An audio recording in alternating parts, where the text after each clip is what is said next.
Mnatambua kinachoendelea katika taifa letu.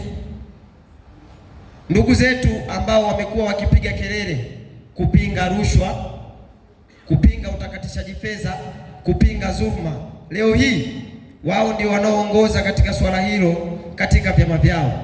Mnatambua wazi kiongozi fulani katika chama fulani, ni juzi tu wenzie wamemtuhumu kwa kuweza kutakatisha fedha za chama chao. Sasa kama anaweza kutakatisha fedha za chama tu, atashindwa kuitakatisha nchi yetu?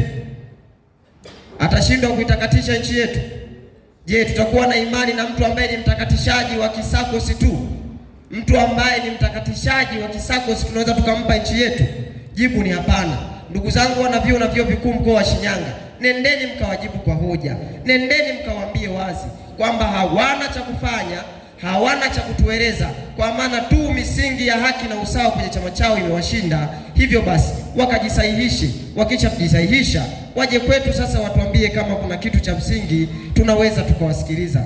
Sisi idara ya vyuo na vyuo vikuu tunatoka katika jumuiya ya umoja wa vijana, ambapo lengo kuu la umoja wa vijana ni kukilinda chama chetu cha Mapinduzi. Ndugu zangu, nendeni mkawafikishie ujumbe vijana wa vyama vile ambavyo katibu wetu anaviita SACCOS, mkawafikishie ujumbe kuwa wawe na imani na chama cha Mapinduzi, kwa kuwa ndicho chama bora ambacho kinazidi kuijenga Tanzania yetu, ambacho kinazidi kuyaweka maslahi ya wanafunzi wa vyuo na vyuo vikuu mbele.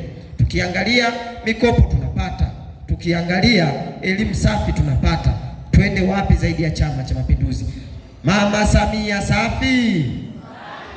Lakini pia ndugu zangu, nendeni mkawaambie waache kuamini hicho chama na hivyo vyama vingine, zaidi warudi kwetu. Kwa sababu nyingine moja, ndugu zangu, chama chetu ni chama ambacho kinazidi kuilinda katiba yetu ya Jamhuri ya Muungano, hususan ni katika kipengele kile cha ibara ya 13 katika katiba yetu ambacho kinasema watu wote ni sawa mbele ya sheria.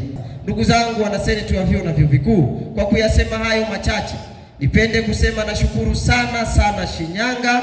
Niseme kwamba nawakaribisheni sana jiji la miamba. Karibuni sana, karibuni tena. Asanteni kwa kunisikiliza.